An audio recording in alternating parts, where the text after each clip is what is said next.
he was telling me about like the music in the movie and so on and so forth, and I'm just like, eh.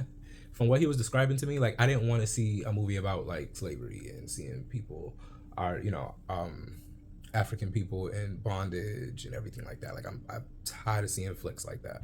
You know what I mean? Like I get it. You feel what I'm saying? Like I don't need any more skewing of the mind in that area, the whole area of slavery, right? So he's explaining it to me, and I'm kind of already like, yeah, no, we're not gonna see this. Then another friend of mine brings it up, and he's like, "Oh, the movie Sinners," and he doesn't know I already wrote the movie off. Like I'm not gonna go see it. You know what I mean? Based off of what my previous friend had described to me, details of the movie, right? So then I see Dr. Umar, Pan Africanist, talking about the movie, and I was prepared for him to kind of be on the same page, like not in favor of the movie or whatever, based on the whole slavery thing. But he said it, everybody should see it, and I was just like, the way he broke it down without giving away too much, he did that phenomenally. Broke down the movie without giving up a whole heap of information and everything like that. And I was just like, you know what, based on what he's describing, based on what he's like the image that he was able to paint, I will see it. So I saw it, and the movie was amazing. It was amazing. There was only 5 people in the theater. I was one of them, and maybe because it was an early ticket, but this movie was great. There were a couple moments where I wanted to cry. There were a couple moments where I was like super angry because like there was these few moments where I thought the movie was gonna end, and I'm like, nah, don't do that. Don't do that. Like there was a point in time where I wanted to walk out of the theater because I'm like, yeah, at this point, like, bravo. Like nothing could screw this up. And that was when like the vampire people had, knocked on the door and wanted to be a part of the party that they had going on. I think it was called a Juke House or a Duke House or something like that. I'm just trying to remember. I only saw the movie once, right? And at that moment is when I was sold. Like, yo, I love what I'm seeing. I love what I've seen. I like the communionship and they doing a thing, and I feel good. Like I'm good. I was really ready to walk out. The vampire thing was cheesy, though. An intelligent mind will get the symbolism. You know what I mean? But vampires, they draw from you. They suck your blood. You feel what I'm saying? So that was pretty good. There was a moment in the movie where I was confused. I guess I would have to see the movie again because in certain periods of the movie, it was hard for me to hear what they were saying. And with that, I thought the lady, like the lead, like spiritual lady, dark skinned woman, I thought her and Michael B. Jordan, the blue Michael B. Jordan, I think his name is Smoke or something, right? I thought her and the blue Michael B. Jordan were like, that was like his mom.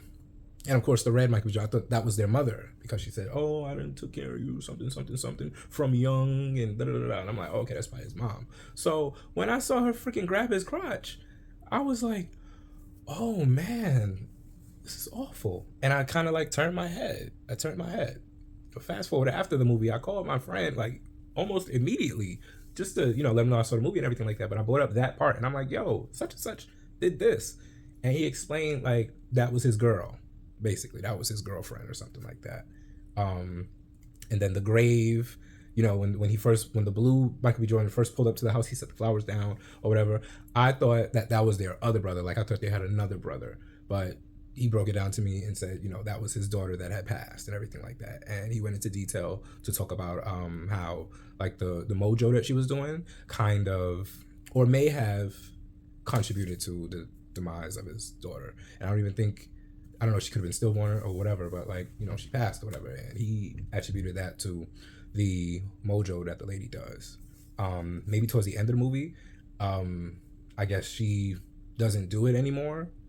If what he's saying is correct, I guess she didn't do it anymore at the end of the movie because, she had the child. She had a child. She had his new child, the blue Michael B. Jordan's new child in her hands. So I guess, if he's right about that whole spirituality thing, only bringing, death and things, possessions, like it can't create life or something like that. If he's right in that aspect, then maybe she stopped doing it by the end of the movie. But anyways, I thought it was cool that they did the blue Michael B. Jordan, they did the Red Michael B. Jordan. Honestly, when I first saw that, I just thought about gang culture and them working together in one common, you know, one common entity. I'm gonna say that, in oneness. You know, they organized the party, they got the food, the people to cook the food, they got the security, and you know what I mean. They taught how to negotiate. Like they were the street, but organized. Like in a sense, like organized crime. But you did have one that was like bad, the red one. He was kind of, you know, a tricky kind of character. He was money hungry, and he opened like Pandora's box. Like he was the one that was like dipping into like what you would say, he was messing with the mulatto chick. And you know, if you're mulatto, you have a white parent, you have a black parent. And it was so crazy in the movie that I called it. They came knocking at the door. This is when I was ready to move out the theater. Leave the theater. They came knocking at the door, and they're like, "Oh, what is she doing here?" And the spiritual lady was like, "She's family. Like, she kind of protected her or whatever." Once it was all said and done, it became about the money. The red Michael B. Jordan, it became about the money, and the blue Michael B. Jordan was like, "Yo, chill. Get rid of her. Get rid of her. Get rid of her." You know what I mean? And she ended up going out there to the vampires, and she's now vibing with them like outside. And it made sense because when people say, "Oh, people who are born with a white parent, a black parent," like it's something that they can switch on and off. Like you can choose to one day to be black, and then you could choose the other day to be white, either or when it's convenient for you. So in that moment, that's what she did, and they got a rise out of her. You know what I mean? They worked their magic on her, and it worked because at the end of the day, she still has an allegiance to that side as well because that's who she is. So it's funny when they first showed up at the door interrupting the party, they were playing their music and it was flat. But once she went out there on her own and, you know, got acquainted with them and everything like that, she was able to feel it. She was able to feel something because again, that's part of who she is. So that was really obvious, you know. She used her privilege, went out there, vibed out with them, you know, got the extra money, and on top of that, they made her a plant. So she became a plant. So that's what caused the downfall of the Red Michael B. Jordan. But it was so much to the movie. It was such a solid movie. The Native Americans made a appearance in the movie, and they were ruthless. They played no games, chasing, you know, the vampires and everything like that. It was a really cool movie. Like towards the end, there's this guy. He was their cousin. He was the blue and red Michael B. Jordan's cousin, and he ended up making it out.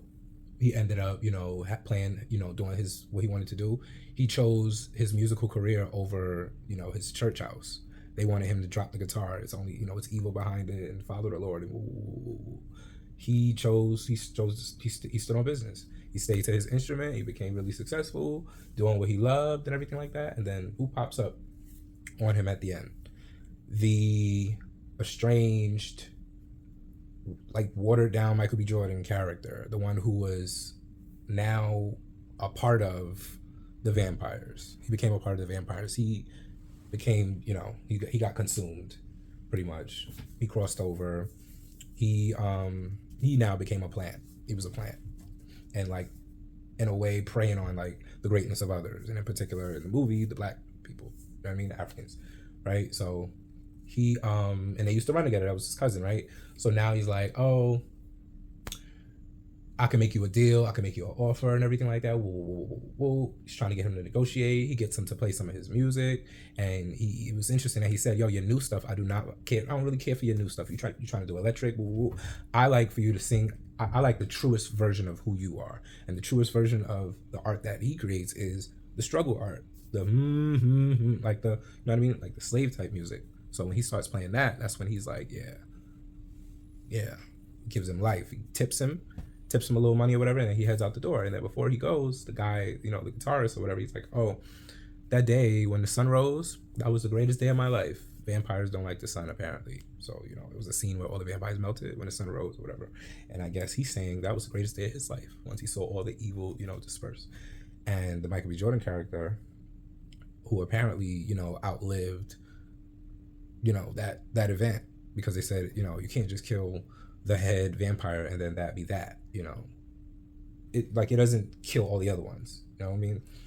It's on an individual basis. You have to take care of them. So he's just like, yo, that was the last day I saw the sun, because in this moment he's like, oh, I'm one of them. You know what I mean? And the sun is the biggest enemy. So that day that all the evil dispersed because the sun rose, that was the last time he saw the sun, meaning he's dead. He's been dead. And he's just kind of like, you know, it is what it is. And the guitarist is aging nicely and everything like that. And then, weird enough, the vampire Michael B. Jordan, he could already like sniff out that, you know, he didn't have much time left on this earth. And the whole thing about the deal was to get him to have eternal life, because the Michael B. Jordan character and then the mixed chick on his side, they didn't age. Apparently vampires don't age. I found this out today. Like, I never really followed the folklore because, again, like I said in the movie, like I thought the vampire thing was cheesy, but the symbolism was very much necessary. But yeah, apparently they can't take the sun. You know, they have an ill reaction to garlic and everything like that, and it just highlighted the fact that, yo, he's dead, but he's paid and he got a chick on his side. I guess that's all that matters. But in a way, like, you're stuck here. You can never die. That's and the guitarist, when presented the offer, he was like, I didn't seen too many days here. I didn't seen way too many days. Like, I'm over it. I guess he's, you know what I mean? He's all right with aging and, you know, passing on and everything like that. It was a really good movie. I have to go see it again. If you haven't seen it, I think you should check it out. It's really cool. Like, no matter who you are, it's a really cool movie. Good, you know, good little elements in the movie that may go over heads, just depending on like where your conscious level is at. But it's a really good movie, and I think you should see it. That's my take on it. Have a good rest of the day and stay sharp.